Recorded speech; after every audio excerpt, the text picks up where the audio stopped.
ये एनिमे अभी नया ही आया है और इसकी स्टोरी कमाल की है। हमने कुछ समय पहले एक एनिमे किया था जिसमें एक बहुत पावरफुल ड्रैगन रिबॉर्न होता है एक नॉर्मल ह्यूमन बनकर, लेकिन इसमें एक पावरफुल ह्यूमन जो कि धरती को बचाने का काम करता था वो रिबॉर्न होकर एक कैट में बदल जाता है। खैर, जो कैट है ये इस तरह के मॉन्स्टर में आती है जिन्हें ह्यूमंस सही नहीं मानते, क्योंकि इस तरह के क्रिएचर बहुत ज्यादा ताकतवर होते हैं और ह्यूमंस को एक पूरी आर्मी लग जाती है इस तरह के मॉन्स्टर को खत्म करने के लिए। खैर, टामा ह्यूमंस के लिए खतरा तो नहीं था, लेकिन उसके पास सच में उतनी पावर जरूर थी। तो कहानी की शुरुआत होती है एक गुफा से जहां अभी अभी टामा की आंख खुली थी। उसे ज्यादा कुछ याद नहीं था, उसे बस वो वक्त याद था जब वो एक बहुत बड़ी आर्मी से फाइट कर रहा था। तभी एक तलवार उसकी बॉडी की आर पर हुई जो कि किसी डीमन की स्वॉर्ड थी, और उसके बाद टामा को ऐसा लगा जैसे कि वो जमीन में धंसता ही जा रहा है। और फिर सीधा अभी उसकी आंख खुली है, अभी वो अपनी आसपास देख रहा था। तभी उसका सिस्टम एक्टिवेट होते हुए उसे कुछ पावर के बारे में बताता है, और जब टामा पानी में अपनी झलक देखता है तब उसे पता चलता है कि वो तो एक मॉन्स्टर में बदल चुका है। खैर, दिख भी वो छोटी सी कैट की तरह रहा था, लेकिन टामा जानता है कि इस तरह के मॉन्स्टर कितने पावरफुल होते हैं और ह्यूमंस इन्हें अपना दुश्मन मानते हैं। वैसे अब तभी सीन चेंज होकर पास गई एक विलेज पर आता है जहाँ हम एक एल्फ गर्ल को देखते हैं जो कि अभी डेंजन हंटिंग के लिए जा रही थी। वो अपने कपड़े चेंज कर देती है और अपनी दोनों बड़ी सी तलवारें उठाकर उस डेंजन के लिए निकल पड़ती है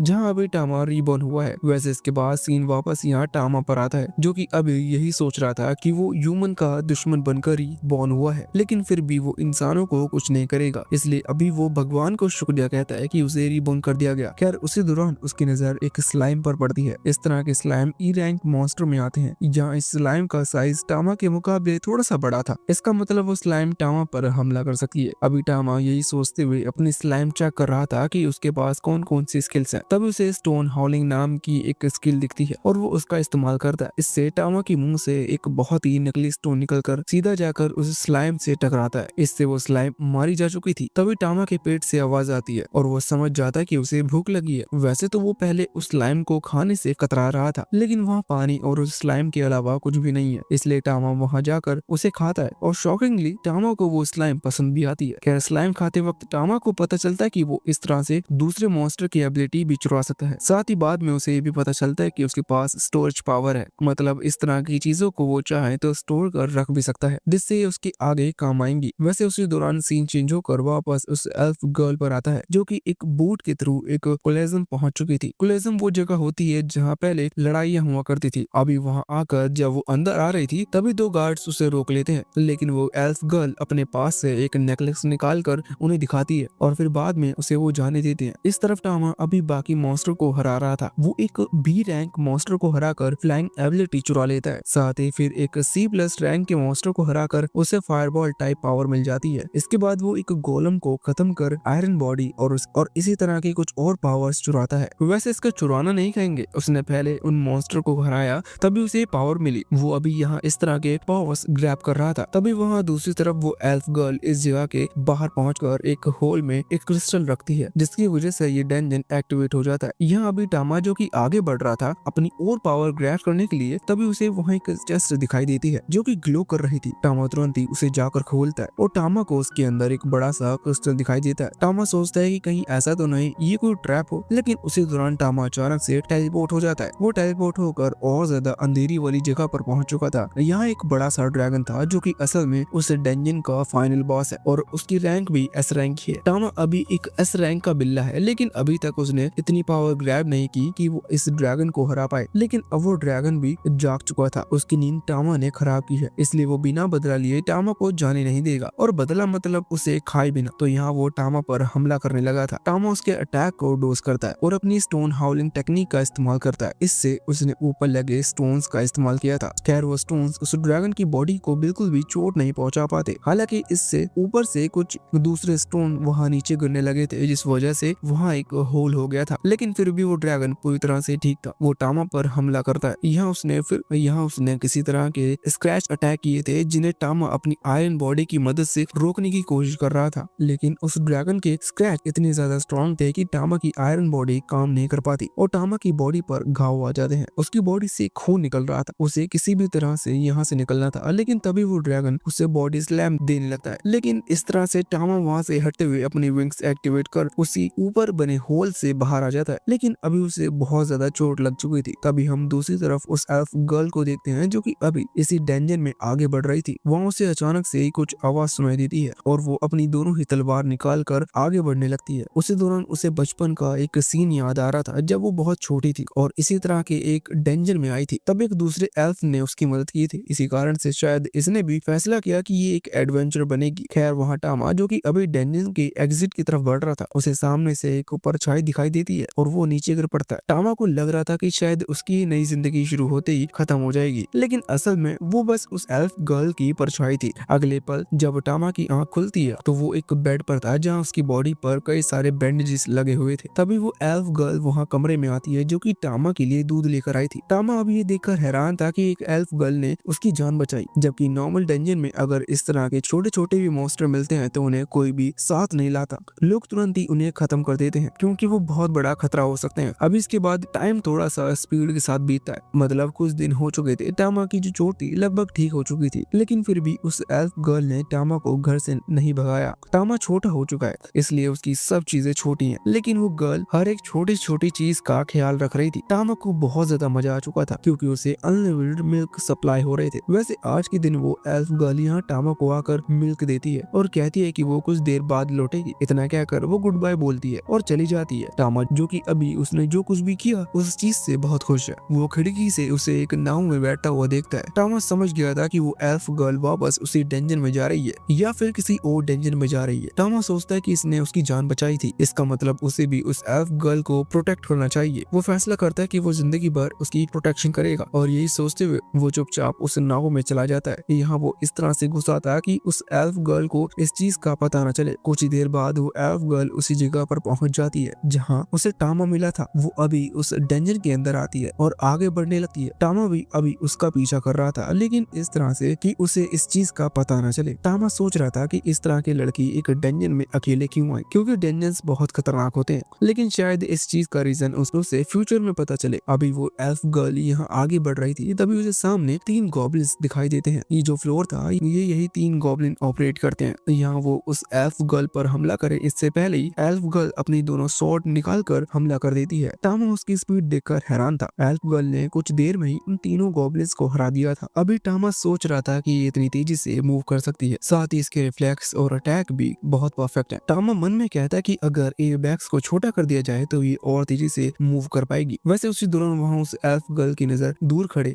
गॉब्लिन पर पड़ती है। ये चौथा गॉब्लिन था और ये छिपकर उस एल्फ गर्ल को देख रहा था। वो तो अपना काम 2 मिनट में कर वहाँ से चला जाता, लेकिन एल्फ गर्ल उस पर हमला करने लगती है। वो गॉब्लिन असल में एक मेज है, मतलब मैजिशियन। वो यहाँ बहुत बड़ी फायरबॉल क्रिएट कर एल्फ गर्ल की तरफ फेंकता है। टामा अभी ये चीज समझ चुका था कि एल्फ गर्ल उस फायरबॉल को डोज नहीं कर पाएगी, इसलिए समय ना गवाते हुए टामा तुरंत ही पूरी स्पीड में आगे बढ़कर उस एल्फ गर्ल को धक्का देते हुए उसे बचा लेता है। साथ ही यहाँ वो उस गॉब्लिन पर भी हमला करने वाला था, लेकिन अगर वो किसी तरह का पावरफुल अटैक करता तो इससे उसकी असलियत सामने आ जाती, इसलिए वो बस नॉर्मल उस गॉब्लिन के चेहरे पर कुछ स्क्रैचेस लगा देता है। अभी वो गॉब्लिन जहाँ खड़ा हुआ था वो वहाँ नीचे की तरफ सीढ़ियाँ थी, इस कारण से स्क्रैच लगते ही वो गॉब्लिन नीचे की तरफ गिर पड़ता है। अभी वैसे तो उस एल्फ गर्ल को ये समझ नहीं आया था कि टामा यहाँ पर क्या कर रहा है, लेकिन फिर भी उसकी जान बच गई। इस चीज के बदले टामा को बहुत अच्छा इनाम मिलता है, मतलब इनाम तो अभी उसे कुछ नहीं मिला, बस जिस तरह से वो बोट में चिपकर यहाँ आया था वापस उस तरह से नहीं लौटना पड़ेगा। वैसे इस एल्फ गर्ल का नाम आर्या है। अब अगले सीन में ये एल्फ गर्ल टामा को लेकर एडवेंचर गिल्ड पर पहुंचती है,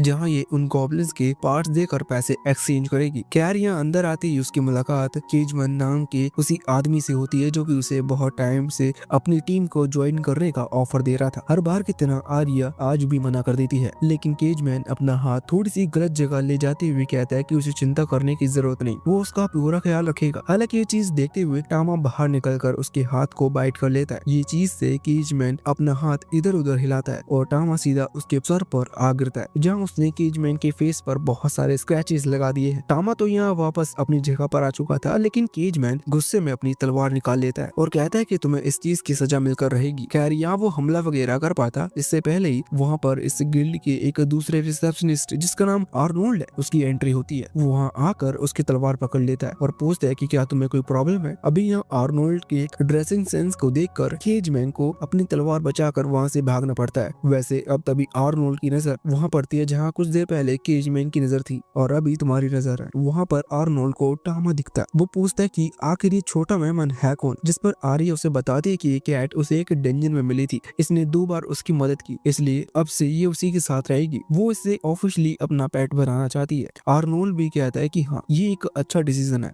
इसके बाद आर्या उसे वो सारे पार्ट दिखाती है जो कि वो गॉब्लिन से लेकर आई है। वैसे उनके कान थे, इसके बदले उसे रिवॉर्ड मिल जाता है। साथ ही आर्नोल्ड कहता है कि शायद कुछ ही वक्त में तुम्हारी रैंक को बढ़ा दिया जाएगा। इस पर आर्या खुश थी। बाद में हम देखते हैं कि आर्या टामा के साथ खेल रही थी, जहाँ उसके फिंगर टामा के थोड़ी सी सेंसिटिव पॉइंट की तरफ बढ़ने लगती। टामा को इस चीज में कोई प्रॉब्लम नहीं थी, क्योंकि देखा जाए तो कैट तो वो अब इस जन्म में बना है, उसके पास मेमोरी तो सारी पिछले जन्म की है। वैसे अगले सीन में हमें आर्या की असलियत पता चलती है। वो एक बहुत ही खतरनाक वाली पियक्कड़ है, क्योंकि ऐसा लग रहा था जैसे उसने जितने भी गॉब्लिन्स मारे उन सब पैसों से उसने दारू पी ली। अभी वो टामा से नशे में कह रही थी कि वो उसकी मास्टर है और टामा उस पर बिल्कुल भी ध्यान नहीं दे रहा था। इस चीज के लिए टामा को सजा मिल सकती है। बाद में वो उसे लेकर बाथ टब में चली जाती है, जहाँ वो दोनों नहा रहे थे। अचानक से ही क्या पता कैसे दारू का नशा उतर जाता है और आर्या कहने लगती है कि क्या वो सच में आगे चलकर ताकतवर बन पाएगी, क्योंकि इस तरह के नॉर्मल गॉब्लिन से लड़ना कोई बड़ी बात नहीं है। वो एक पावरफुल एल्फ बनना चाहती है। वो टामा को एक स्टोरी सुनाती है। ये स्टोरी उसके गांव की थी। जब वो आर्या छोटी थी तभी उसके गांव पर हमला हुआ, लेकिन उस हमले से एक लड़के ने आकर उन्हें बचा लिया। इस लड़की का नाम हॉली स्वॉर्ड था, ऐसा अभी आर्या बता रही थी। खैर जैसी आर्या स्टोरी आगे कंटिन्यू करती है तो टामा पहचान जाता है कि ये हॉली स्वॉर्ड और कोई नहीं बल्कि अलीशा है। शायद टामा उसे पिछले जन्म में जानता था। वैसे इसके बाद अब सीन अगले दिन पर आता है। हम देखते हैं कि अभी आर्या वापस से गिल्ड की तरफ जा रही थी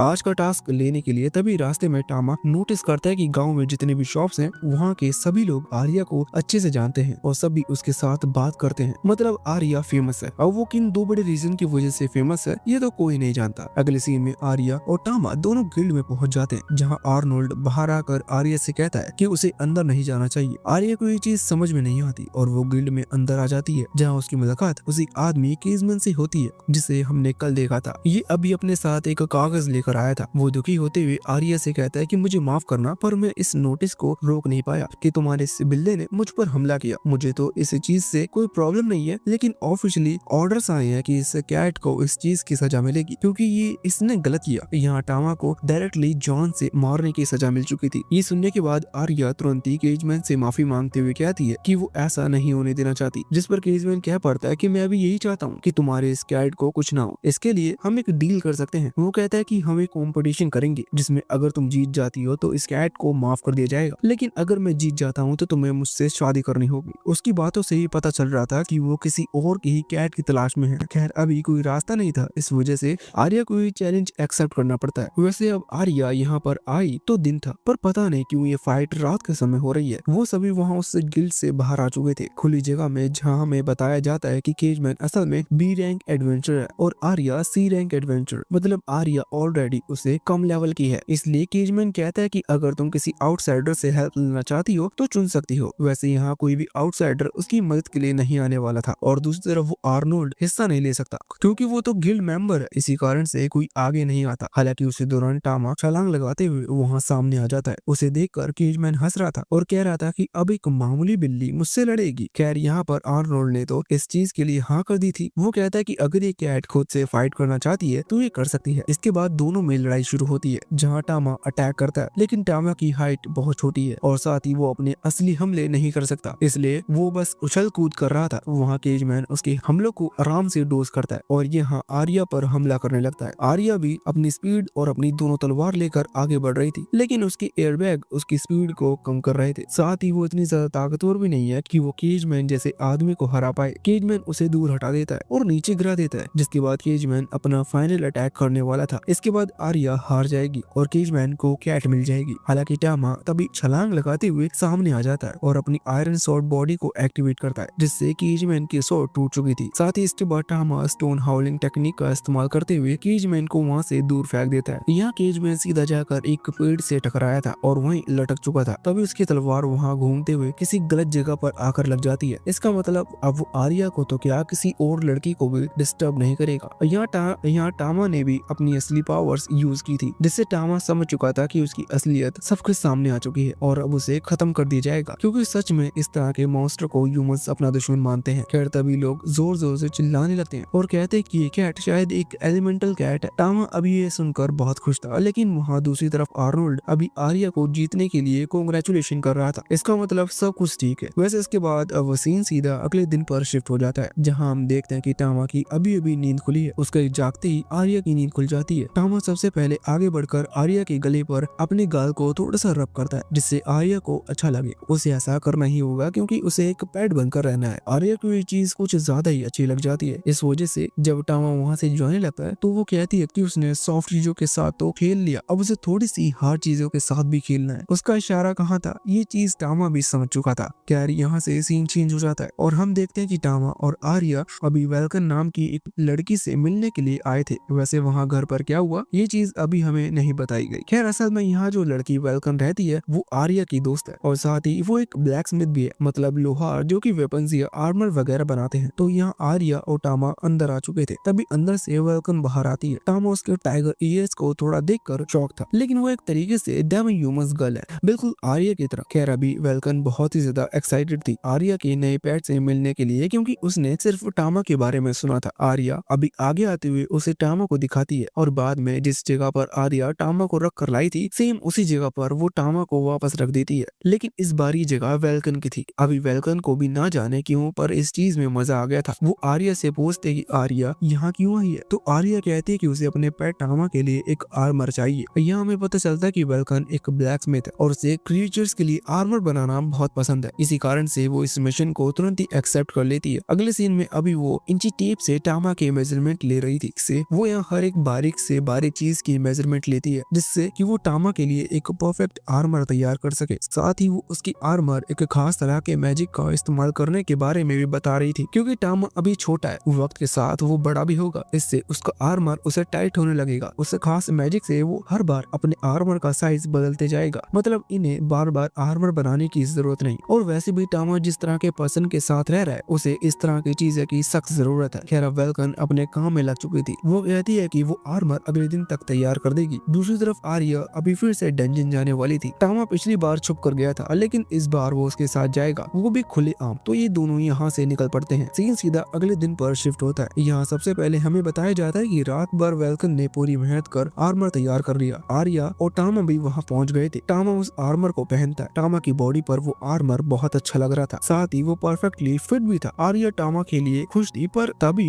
वेल्कन बताते कि वो आर्या की स्वॉर्ड में ज्यादा बदलाव नहीं कर सकती। जैसा कि हमें और टामा को पता है कि आर्या की स्वॉर्ड कुछ ज्यादा ही भारी है, इस वजह से उसकी स्पीड और साथ ही अटैक थोड़े से कमजोर रह जाते हैं। यही चीज हमें वेल्कन कह रही थी कि वो पहले भी कई बार आर्या की तलवार को मॉडिफाई कर चुकी है, लेकिन उसे समझ में नहीं आ रहा कि आर्या को प्रॉब्लम क्या आ रही है। आर्या वैसे तो अपनी प्रॉब्लम बताती है, लेकिन परफेक्टली उसकी प्रॉब्लम समझ पाना उसके लिए थोड़ा सा मुश्किल हो रहा था। खैर तभी वेल्कन को एक आइडिया आता है और वो कहती है कि क्यों ना हम हमारी एक टेम्पररी टीम बना ले। टेम्पररी टीम का मतलब वो एक साथ मिलकर एक डंजन जाएंगे जहाँ वो मॉन्स्टर को खत्म करेंगे। इस बीच आर्या जब वो फाइट करेगी तो वेल्कन उसे ऑब्जर्व कर सकती है, ये जानने के लिए कि आखिर आर्या को प्रॉब्लम क्या है। इसके बाद सीन चेंज होता है और हमें पता चलता है कि इन्होंने अपनी टेम्पररी टीम क्रिएट कर ली है और ये डंजन आ चुके हैं, जहाँ वैसे तो अभी आर्या को आगे जाकर लड़ना चाहिए जिससे वेल्कन उसकी प्रॉब्लम समझ पाए, लेकिन वेल्कन खुद आगे बढ़कर लड़ने लगी थी। अभी कुछ गॉब्लिन्स हमला कर रहे थे जिन्हें वो पीट रही थी। इसके बीच एक गॉब्लिन वहाँ करीब आते हुए हमला करता है, लेकिन वेल्कन अपने आर्मर की मदद से उसकी चटनी बना देती है। टामा अभी वेल्कन की पावर देखकर थोड़ा सा शॉक था। वैसे तो पिछली लाइफ में उसने टाइगर कम्युनिटी के लोगों के बारे में सुना था कि उनके पास बहुत ज्यादा स्ट्रेंथ होती है, लेकिन इस वक्त वो अपनी आंखों से ये सब होते हुए देख रहा था। इसी बीच एक दूसरा गॉब्लिन आकर वेल्कन पर हमला करता है। वो गॉब्लिन एक मैजिशियन था, इसलिए वो अपनी मैजिक पावर का इस्तेमाल कर रहा था, लेकिन इतने में ही वेल्कन फायर फीस टेक्निक का इस्तेमाल करती है और एक ही झटके में उस गॉब्लिन को खत्म कर देती है। वैसे अगर ध्यान से देखा जाए तो उसने अटैक किया ये भी किसी मैजिक की ही तरह था। इसी वजह से आर्या और टामा दोनों ही थोड़ी थोड़े से हैरान थे क्योंकि वेल्कन को मैजिक यूज करना नहीं आता। आर्या इस चीज के बारे में पूछती है तो वेल्कन बताती है कि उसने अपनी आर्मर में एक एन्चेंटेड स्किल का इस्तेमाल किया जिससे वो कुछ अलग अलग एलिमेंट्स की पावर को इस्तेमाल कर सकती है। अगर सिंपल लैंग्वेज में कहें तो वो बहुत ही ज्यादा समझदार है। खैर कुछ ही देर में वो एक और की एंट्री होती है। ये बहुत बड़ा और था। खैर अभी उसके मुंह से पानी टपक रहा था। देख कर ही पता चल रहा था कि ऐसा किस रीजन के कारण है और ये चीज हमें पहले से क्लियर हो चुकी थी कि यहाँ आर्या और वेल्कन जान से तो नहीं मरने वाली। अभी ये चीज देखते हुए वेल्कन आर्या से कहती है कि ये उसका मौका है, ये फाइट उसे ही करनी चाहिए। आर्या समझ रही थी कि वेल्कन ने ऐसा क्यों कहा। हालांकि वेल्कन ऐसा इसलिए कह रही है जिससे कि आर्या भी अपनी पावर दिखा सके और साथ ही उसे उसकी कमजोरी का पता चल सके। आर्या उसे आगे बढ़कर हमला करती है। खैर वो ऑर्क अभी अपनी एक्स को उठाकर हमला करने लगता है। तभी टामा आगे बढ़कर आर्यन बॉडी की मदद से उसकी एक्स को डिस्ट्रॉय कर देता है। इस चीज से आर्या को मौका मिल चुका था आगे बढ़कर उसको ऑर्क को खत्म करने का। आर्या भी ऐसा ही करती है। वो ऑर्क मारा जाता है लेकिन उसे खत्म करने के बाद भी आर्या खुश नहीं लग रही थी। ये चीज टामा को समझ नहीं आती। हालांकि तभी वेल्कन आगे आते हुए कहती है कि वो समझ गई। असल में आर्या की जो स्वॉर्ड है वो कुछ ज्यादा ही लंबी है और अभी आर्या इतनी लंबी स्वॉर्ड नहीं झेल सकती। इसी कारण से उसका जो बैलेंस है वो बिगड़ जाता है। इसी कारण से वो इतनी पावर से हमला नहीं कर पाती। आर्या सुनकर खुश थी। वो पूछती कि इसका कोई सोल्यूशन है, जिस पर वेल्कन कहती है कि हाँ, उन्हें इस डंजन के अगले फ्लोर पर जाना होगा क्योंकि शायद अगले फ्लोर का मॉन्स्टर आर्या की इस प्रॉब्लम को मिटा सके। ये चीज सुनकर आर्या खुश हो जाती है। अगले सीन में वो सीधा उस नेक्स्ट फ्लोर पर पहुंचते हैं। यहाँ जो मॉन्स्टर थे इन्हें रोपर्स कहा जाता है और ये बहुत बड़े साइज के टेंटिकल्स मॉन्स्टर हैं जो कि वैसे तो लेवल डी के होते हैं लेकिन इनके साइज के हिसाब से लग रहा था कि ये स्ट्रॉन्ग जरूर होंगे। अभी आर्या थोड़ी सी घबरा गई थी क्योंकि उसकी स्वॉर्ड लंबी है और साथ ही वेल्कन ने कहा था कि इस फ्लोर पर आने के बाद वो लंबी स्वॉर्ड झेल पाएगी। तो आर्या को इसका मतलब कुछ गलत ही लग रहा था। इसी चीज के कारण अभी टामा भी डरा हुआ था क्योंकि उन रोपर्स के पास बहुत सारे टेंटिकल्स हैं। अब इसी चीज का रीजन तो तुम खुद भी समझ सकते हो। खैर अभी आर्या को तो आगे जाकर लड़ना होगा। अभी आर्या अपनी दोनों तलवार निकाल लेती है। साथ ही वेल्कन उसे यहाँ ऑल द बेस्ट कहते हुए समझाती है कि उसे अपने टारगेट पर ध्यान रखना होगा क्योंकि ये दो रोपर्स हैं और दोनों के पास ही कई सारे टेंटिकल्स हैं। इसका मतलब अटैक किसी भी डायरेक्शन से हो सकता है। खैर अब आर्या वहाँ लड़ने के लिए आती है और कुछ ही देर में इनकी फाइट शुरू हो जाती है। फाइट के दौरान दूसरा रोपर अभी पीछे शांत खड़ा हुआ था। आर्या पहले रोपर से फाइट कर रही थी और उसी से लड़ना आर्या के लिए थोड़ा सा डिफिकल्ट हो रहा था। आर्या वैसे तो हमला करती है लेकिन वो दोनों तलवारें उसकी स्पीड को कम कर रही थी। तभी वो रोपर हमला करते हुए उसकी एक तलवार को उसके हाथ से नीचे गिरा देते हैं। अभी आर्या के पास एक ही तलवार थी और दूसरी तलवार थोड़ी सी दूर थी, इसलिए उसे एक ही तलवार से रोपर से फाइट करनी पड़ती है। वो आगे बढ़ जाती है लेकिन उस रोपर के जो टेंटिकल्स थे वो आगे से बहुत ही ज्यादा हार्ड थे। खैर आर्या को हार्ड चीजें तो पसंद है लेकिन अभी ये हार्ड टेंटिकल उसकी उस तलवार को तोड़ देते हैं। अभी टूटी हुई तलवार से आर्या के लिए लड़ पाना बहुत मुश्किल था। खैर इतने में ही वेल्कन वहाँ दूर से एक डैगर आर्या की तरफ फेंकती है। आर्या ने उस डैगर को पकड़ लिया था और साथ ही वो दूसरे हाथ में उस टूटी हुई तलवार को पकड़ी हुई थी। अभी इस दौरान वो उस रोपर के बहुत ही ज्यादा करीब थी।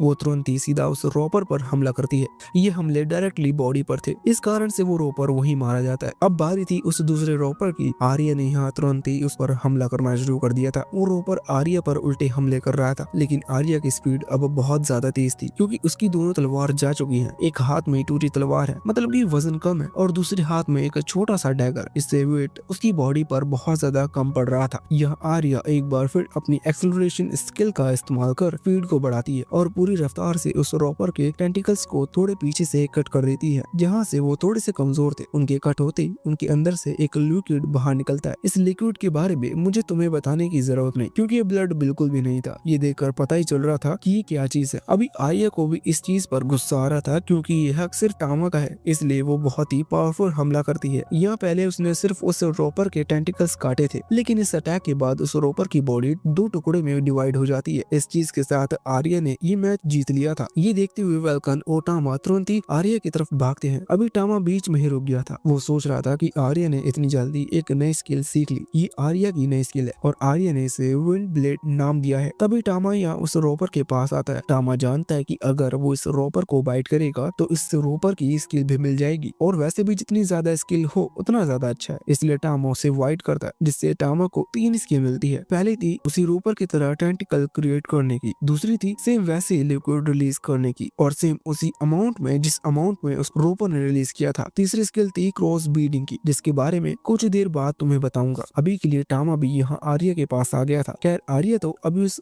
मरे हुए रोपर को मारने की कोशिश कर रही थी क्योंकि उसने जो कुछ भी किया वो वो बहुत ज्यादा गलत था। आर्या को लगा कि वो इस लिक्विड की पार्टी टामा के साथ करेगी, लेकिन ये उसका फर्स्ट टाइम था। खैर कुछ देर बाद हम देखते हैं कि इस तरह की बचकानी हरकतों के बाद आर्या ये चीज समझ चुकी थी कि उसके लिए शॉर्ट वेपन ही सबसे सही है। मतलब वो जो दो बड़ी बड़ी तलवारें लेकर घूमती थी वो उसके लिए सही नहीं है, क्योंकि वही उसकी स्पीड को कम करते हैं। लेकिन वो दोनों ही तलवार उसने शॉर्ट सेंग के सामने चुनी थी, इसी वजह से उन्हें छोड़ना उसके लिए थोड़ा सा मुश्किल है, लेकिन मरने से तो अच्छा ही है। साथ ही वेल्कन भी उसे समझाती है कि इन शॉर्ट वेपन से उसकी स्पीड भी बढ़ रही है, साथ ही वो खुद से हायर लेवल के मॉन्स्टर को भी मार पा रही है। इसका मतलब वो डंजन के आगे के फ्लोर्स पर भी जा सकती है। ये चीज आर्या को भी सही लगती है। खैर ऐसा करने से पहले वेल्कन उसे एक सेफ जगह पर लेकर जाती है। ये जगह उसी डंजन में है जहाँ पर बहुत सारा पानी है, मतलब यहाँ वो लोग नहा सकते हैं और आर्या उस लिक्विड को साफ कर सकती है जो कि उसकी बॉडी पर फैला हुआ है। इधर एक स्टोन लगा हुआ था, ये स्टोन यहाँ इस डंजन के मॉन्स्टर को इधर आने से रोकता है। और इस स्टोन को देखकर अभी आर्या को अपने गांव की याद आ रही थी। शायद उसके गांव में भी उस दूसरी पावरफुल वॉरियर जिसका नाम टामा हमें अलीशा बता रहा था उसने छोड़ा होगा, या फिर जो भी हो वो चीज हमें बाद में पता चलेगी। खैर अभी के लिए हमें ये पता चलता है कि यहाँ पानी है, इन्हें नहाना है और इधर मॉन्स्टर नहीं आ सकते, इसलिए दोनों ही अपने आर्मर उतारती हैं और आर्मर के नीचे भी जो कुछ भी था वो भी उतारती हैं और सीधा पानी में कूद जाती हैं।